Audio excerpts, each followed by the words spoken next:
il va régulièrement prélever de l'eau de mer dans la vasière, qui est sa réserve d'eau, hein, sa matière première. Donc l'eau passe sous la route. Au bout de ce bassin, il y a une plaque d'ardoise, donc c'est très simple. Hein. Pas d'électronique, pas de maintenance. Hein. C'est très simple et ça fait ses preuves depuis plus de 1000 ans. Là, le paludie régule l'eau de mer en fonction des conditions météo.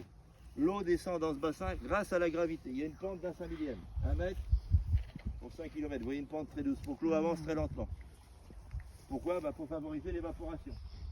Ici, c'est l'éloge de la lenteur. Celui qui est pressé, il ne faut pas faire paniquer. Et puis être philosophe, on travaille avec le temps. Alors, l'eau va faire tout un parcours et va sortir au bout. Et là-bas, vous avez une autre plaque d'ardoise où là, le paludie va encore pouvoir réguler l'eau de mer. À la sortie de ce bassin, on va être à peu près à 50 grammes. On fait combien au début? 35. 35. Si vous suivez. Bien, bravo. Très bien, bravo.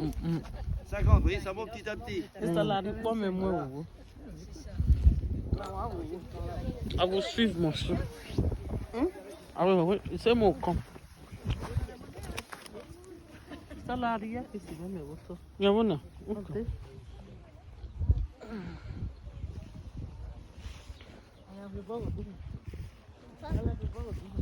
Oh, Matia, wa mutia.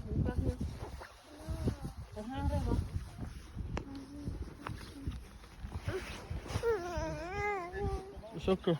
Não, está no que. E mahama we. Ah oui, Me va no mero na minha busokeka. Oh, we no fini ma. O ma de at leono na minha iga da wo de at least.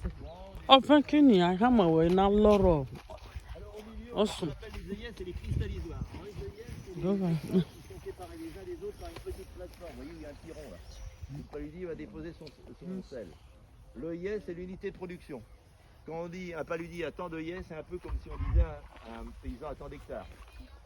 Sachant qu'en moyenne, un paludier, il a entre 50 et 70 œillets. Et de toute manière, il n'en fera pas plus. Tout ça, il fait la main. Ne jamais oublier que tout ça, c'est très manuel.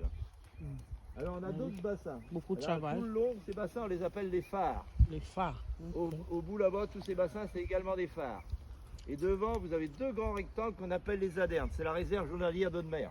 Alors les noms que vous trouverez ici, vous ne trouverez pas les mêmes si vous allez à Oléron, l'île de Ré. Là, c'est ce qu'on appelle le modèle breton. Alors, il faut savoir que l'eau se déplace régulièrement. L'eau va mettre 3 à 4 jours à faire le circuit complet. Elle arrive donc dans les premiers phares. The water is coming from the river. Elle va aller manger la salive, elle va faire tout le tour. When you Elle have revient dans les œillets. pipe Dans joy, les adernes, puis dans les œillets, toujours grâce à la pente d'un 5 millième. grâce à la pompe. Donc elle met 3-4 jours. Pourquoi mettre 3-4 jours? Pour favoriser l'évaporation. Alors tenez-vous bien, on a commencé à 35. Quand on arrive dans les derniers phares, on sera à 100 grammes. 100 grammes, ok. Ça monte. Oui. 35, 50 Arrivé dans les adernes, 180. et 100 grammes. Qui dit mieux? Et dans les œillets, à votre avis, on est à combien? Thank you guys for watching.